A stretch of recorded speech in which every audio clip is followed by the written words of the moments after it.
Hello दोस्तों, स्वागत है आज की मेरे इस वीडियो में। आज मैं फिर से लेकर आ गया हूं आपके लिए अर्धवार्षिक परीक्षा 2023-24 का कक्षा 11 सामान्य हिंदी का पेपर। आप लोगों ने बहुत ज़्यादा कमेंट कर रखा है कि कक्षा 11 का सामान्य हिंदी का पेपर आपको अपलोड कर दिया जाए, तो इसलिए मैं फिर से आपके लिए लेकर आ गया हूँ सामान्य हिंदी का 2023-24 का पेपर। ये अर्धवार्षिक का पेपर इस बार इस तरीके के क्वेश्चन पूछे गए हैं, तो आप ये पेपर देख के अंदाज़ा लगा सकते हैं और अपना तैयारी और अच्छे से कर सकते हैं। तो यहाँ पर सबसे पहला प्रश्न पूछा गया है, भारतीय युग से पूर्व के लेखक हैं। तो भारतीय युग से पूर्व के लेखक ये मुंशी सदाशिवलाल जी हैं। तो यहाँ पर इस तरीके से इनका पहला विकल्प सही हो जाता है। फिर अगला क्वेश्चन यहाँ पर पूछा गया खा नंबर, हिंदी की प्रथम कहानी किसे माना जाता है। तो हिंदी की प्रथम कहानी इंदुमती को माना जाता है। तो इस तरीके से इसका राइट विकल्प हो जाता है। फिर गा नंबर, सरस्वती पत्रिका के संपादक हैं। तो सरस्वती पत्रिका के संपादक कौन हैं ये आपको यहाँ पर बताना है। तो सरस्वती पत्रिका के संपादक आचार्य महावीर प्रसाद द्विवेदी जी हैं। फिर आपका अगला क्वेश्चन यहाँ पर पूछा गया है घा नंबर, भारतवर्षोन्नति कैसे हो सकती है। हिंदी गद्य की विधा किस, इसकी विधा पूछी गई है, ये किस विधा की रचना है। तो निबंध विधा की रचना है। फिर आपका अगला क्वेश्चन यहाँ पर तार सप्तक के संपादक हैं। तो तार सप्तक के संपादक गे जी हैं। फिर आपका अगला क्वेश्चन यहाँ पर दिया गया है, अब काव्य खंड से क्वेश्चन है, ये पूरे गद्य खंड से क्वेश्चन थे 5 क्वेश्चन। और यहाँ पर अब आपके हिंदी काव्य साहित्य के आधार पर आपके जो इतिहास पर उसके होते हैं प्रश्न 5 वाले यहाँ पर पूछे गए हैं। पृथ्वीराज रासो महाकाव्य किसने लिखा है। तो पृथ्वीराज रासो चंद्र बरदाई ने लिखा है। फिर यहाँ पर आपका कौन कृष्ण भक्ति शाखा का कवि है। तो यहाँ पर आपको बता देना है कौन कृष्ण भक्ति शाखा का कवि है। तो सूरदास जी जो हैं वो हैं श्री कृष्ण भक्ति शाखा के कवि हैं। फिर आपका गा नंबर क्वेश्चन है, हिंदी का प्रथम महाकाव्य कौन सा है। तो हिंदी का प्रथम महाकाव्य जो है पृथ्वीराज रासो है, और ये आपका हिंदी की खड़ी बोली का प्रथम महाकाव्य है। इसका राइट विकल्प यहाँ पर आपका पृथ्वीराज रासो सही है। फिर आपका यहाँ पर अगला क्वेश्चन दिया गया है, घा नंबर, कामायनी महाकाव्य के रचनाकार हैं। तो कामायनी महाकाव्य के रचनाकार जयशंकर प्रसाद जी हैं, जयशंकर प्रसाद जी हैं। फिर रीतिकाल के किस कवि ने वीर रस में की रचना लिखी है। तो वीर रस में किसने रचना लिखी है यहाँ पर आपको बताना है। तो भूषण जो हैं वो वीर रस में रचनाएँ लिखी हैं, जैसे छत्रसाल, और इसी तरीके से कई सारी इनकी रचनाएं हैं जो इसी तरीके से वीर रस पर लिखी गई हैं। फिर आपका यहाँ पर अगला क्वेश्चन तीसरा नंबर दिया गया है, निम्नलिखित अवतरणों को पढ़कर उन पर आधारित प्रश्नों के उत्तर दीजिए। तो यहाँ पर 5 प्रश्न दिए रहेंगे और प्रत्येक प्रश्न 2-2 नंबर का होगा। यहाँ पर इस तरीके से 10 नंबर का ये आपका गद्य अवतरण होता है।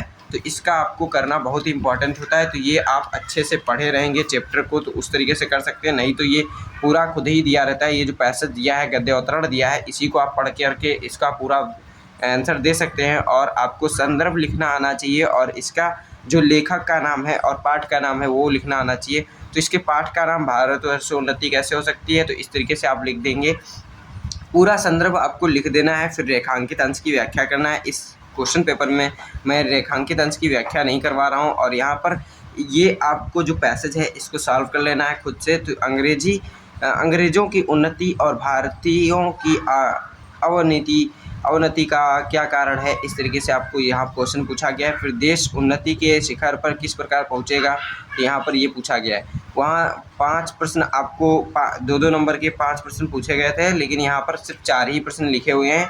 यानी इसी में आपको किसी में बढ़ा के नंबर दिया जाएगा, किसी में कम करके दिया जाएगा। इस तरीके से आपको इसमें नंबर मैनेज किया जाएगा। फिर यहाँ पर इसी तरीके से अगर आपको वो वाला पैसेज नहीं आ रहा है तो ये वाला आप कर सकते हैं गद्य अवतरण, तो इसको आप हल कर सकते हैं। फिर आपका अगला यहाँ पर क्वेश्चन दिया गया है जो पद्य खंड यानी काव्य से लिया जाता है, ये भी आपका 10 नंबर का होता है। तो इसमें से अभी आपको ये क्वेश्चन पूछा गया है, जब मैं था तब हरि नाही, जब हरि है मैं नाही, सब अंधियारा मिट गया, जब दीपक देखा माई। तो इस तरीके से ये आपका हो जाता है, और इसमें भी आपको 5 प्रश्न पूछे गए हैं और पाँचों के आपको उत्तर देना है। तो ये आप देख लीजिएगा। इसमें भी एक अथवा करके क्वेश्चन दिया गया है, इसको पढ़ लीजिएगा। ये क्वेश्चन बहुत ही इंपॉर्टेंट होते हैं, इनको हल करना बहुत ही ज़रूरी है। 10-10 नंबर के क्वेश्चन है। फिर अब हम बढ़ते हैं अपने अगले क्वेश्चन की तरफ। तो ये उसी दूसरे वाले पैसेज यानी पद्य खंड के हैं क्वेश्चन, उनको हल कर लेना है। फिर 5वां नंबर क्वेश्चन दिया गया है, निम्नलिखित लेखकों में से किसी एक का साहित्यिक परिचय देते हुए उनकी कृतियों पर प्रकाश डालना है। तो इसमें से जो भी आपको अच्छे से याद है उसका आपको जीवन साहित्यिक परिचय लिखते हुए उनकी कृतियाँ लिख देना है। तो ये 5 नंबर में है, तो इस तरीके से आप लिख सकते हैं। फिर यहाँ पर आपका इसी तरीके से ये आपके लेखकों का था, तो इसी तरीके से मतलब कि आपके कवियों के भी जीवन परिचय और उनकी साहित्यिक परिचय और उनकी रचनाएं लिखना है। तो इस तरीके से 4 कवियों के नाम दे दिए गए हैं, किसी एक का आपको लिख देना है। तो 5 नंबर आपको यहाँ पर मिल जाएगा। फिर यहाँ पर आपको बलिदान अथवा आकाशदीप कहानी का सारांश लिखना है। तो बलिदान अथवा आकाशदीप जो भी कहानी आपका सारांश अच्छे से पता हो उसका आपको लिख देना है। 5 नंबर का ये भी है। फिर आन की मान नाटक के उद्देश्य पर प्रकाश डालिए। तो इसमें भी आपका इसका जो उद्देश्य है इस नाटक का कि आन का मान नाटक के द्वारा क्या उद्देशित किया जा रहा है, यानी किस चीज़ को बताने की कोशिश की जा रही है, वो आपको यहाँ पर बता देना है। तो इस तरीके से इसका आप लिख लीजिएगा। फिर इसी में आपको अथवा करके एक क्वेश्चन और मिल जाता है, आन के मान नाटक के आधार पर वीर दुर्गादास का चरित्र चित्रण कीजिए। तो आपको इनमें से कोई एक प्रश्न कर देना है। तो इस तरीके से करने के बाद आप देखेंगे यहाँ पर संस्कृत खंड से भी एक अवतरण दे दिया गया है, जिसको आपको ऐसा संदर्भ अनुवाद करना है। तो इसको संस्कृत में अनुवाद करके आपको लिख देना रहता है। तो ये आप क्वेश्चन देख लीजिए, अच्छे से प्रैक्टिस कर लीजिएगा। अगर आपका अभी एग्ज़ाम नहीं हुआ है तो एग्ज़ाम देने से पहले इनका प्रैक्टिस अगर आप करे रहेंगे तो बहुत ही अच्छा एग्ज़ाम आपका जाने वाला है। तो इसी तरीके से अब हम बढ़ते हैं अपने अगले क्वेश्चन की तरफ। तो यहाँ पर आपका अगला क्वेश्चन दिया गया है, उसी में दिया गया है, वो जैसे कि गद्य में दिया था उसी तरीके से पद्य में भी आपके संस्कृत पद्य खंड भी एक दिया रहता है, उसका भी आपको हल करना होता है। फिर यहाँ पर आपका 9वां नंबर क्वेश्चन है, मुहावरों लोकोक्तियों का अर्थ लिखते हुए उसका वाक्य प्रयोग करना होता है। तो अंधे की लाठी, आँख का तारा, ईंट से ईंट बजाना और एक पंथ दो काज। तो इस तरीके से आपको इनके मुहावरों के अर्थ और लोकोक्तियों का, मतलब कि ये लोकोक्तियाँ मुहावरे हैं, इनका अर्थ लिखते हुए इनका वाक्य में प्रयोग करना है। फिर आपका 10वां नंबर क्वेश्चन है, निम्नलिखित शब्दों में से संधि विच्छेद के लिए सही विकल्प का चयन कीजिए। तो हिमालय का संधि विच्छेद आपको बताना है। तो हिमधन आलय, तो इस तरीके से ये आपका सही विकल्प हो जाता है।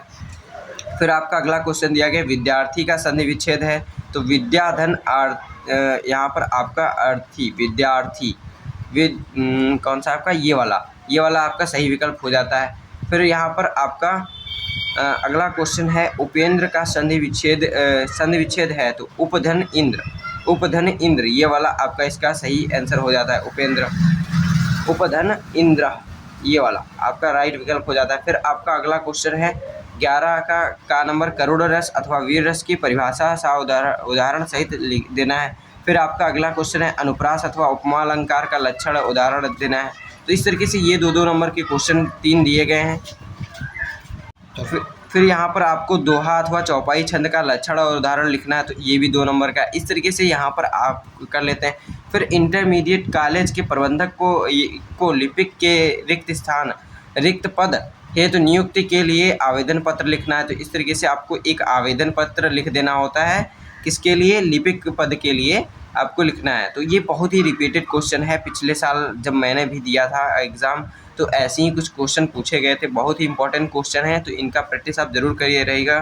फिर यहाँ पर आपको है, अपने क्षेत्र की नालियों और सड़कों आदि की सफाई ना होने पर स्वास्थ्य अधिकारी को एक शिकायती पत्र लिखिए। तो आप इन दोनों में से कोई एक कर सकते हैं, 6 नंबर का है ये। फिर आपका अगला क्वेश्चन है 13वां नंबर, निम्नलिखित विषयों में से किसी एक विषय पर अपनी भाषा शैली में निबंध लिखना है। 9 नंबर का है, अपनी भाषा शैली में इनमें से किसी एक पर निबंध आपको लिख देना है। तो जो भी आपको सरल लगे उस पर निबंध आसानी से लिख दीजिए और इसको 2 से 3-4 पेज जितना भी आप लिख सकते हैं उतना लिखिए। बहुत ही इंपॉर्टेंट क्वेश्चन है, 9 नंबर का क्वेश्चन है। तो ये पेपर इस तरीके से ख़त्म हो जाता है। अब हम मिलते हैं अपने अगले वीडियो में, तब तक के लिए धन्यवाद।